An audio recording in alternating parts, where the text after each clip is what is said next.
بسم اللہ الرحمن الرحیم۔ السلام علیکم ورحمۃ اللہ وبرکاتہ۔ میں مشتاق احمد، آپ دیکھ رہے ہیں یوٹیوب چینل۔ پیش خدمت ہے سورہ بقرہ کا آیت نمبر 113 سے 121 کا ترجمہ۔ اور یہودیوں نے کہا عیسائی کسی شے پر نہیں، اور عیسائیوں نے کہا یہودی کسی شے پر نہیں، حالانکہ یہ کتاب پڑھتے آئے۔ اس طرح جاہلوں نے ان پہلو جیسی بات کہی تو اللہ قیامت کے دن ان میں اس بات کا فیصلہ کر دے گا جس میں یہ جھگڑ رہے ہیں۔ اور اس سے بڑھ کر ظالم کون ہوگا جو اللہ کی مسجدوں کو اس بات سے روکے کہ ان میں اللہ کا نام لیا جائے اور ان کو ویران کرنے کی کوشش کرے۔ انہیں مسجدوں میں داخل ہونا مناسب نہ تھا مگر ڈرتے ہوئے ان کے لیے دنیا میں رسوائی ہے اور ان کے لیے آخرت میں بڑا عذاب ہے۔ اور مشرق و مغرب سب اللہ ہی کا ہے، تو تم جدھر منہ کرو ادھر ہی اللہ کی رحمت تمہاری طرف متوجہ ہے۔ بے شک اللہ بہت وسعت و علم والا ہے۔ اور مشرکوں نے کہا اللہ نے اپنے لیے اولاد بنا رکھی ہے، وہ پاک ذات ہے، بلکہ جو کچھ آسمانوں اور زمین میں ہے سب اسی کی ملکیت میں ہے، سب اس کے حضور گردن جھکائے ہوئے ہیں۔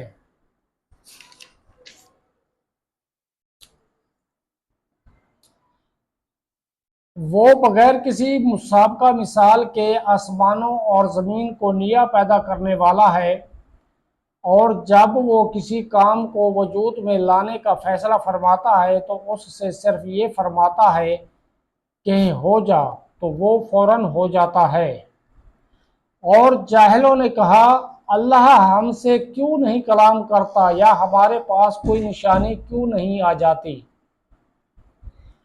ان سے پہلے لوگوں نے بھی ایسی ہی بات کہی تھی تو ان کے دل آپس میں ایک جیسے ہو گئے۔ بے شک ہم نے یقین کرنے والوں کے لیے نشانیاں کھول کر بیان کر دی ہیں۔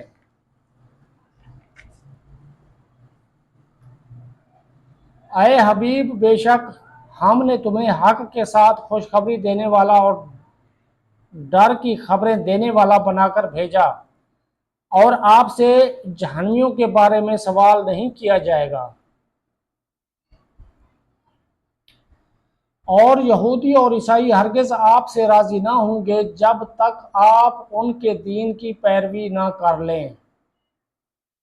تم فرما دو اللہ کی ہدایت ہی حقیقی ہدایت ہے۔ اے مخاطب، اگر تیرے پاس علم آ جانے کے بعد بھی تو ان کی خواہشات کی پیروی کرے گا تو تجھے اللہ سے کوئی بچانے والا نہ ہوگا اور نہ کوئی مددگار ہوگا۔ وہ لوگ جنہیں ہم نے کتاب دی ہے تو وہ اس کی تلاوت کرتے ہیں جیسا تلاوت کرنے کا حق ہے، یہی لوگ اس پر ایمان رکھتے ہیں، اور جو اس کا انکار کریں تو وہی نقصان اٹھانے والے ہیں۔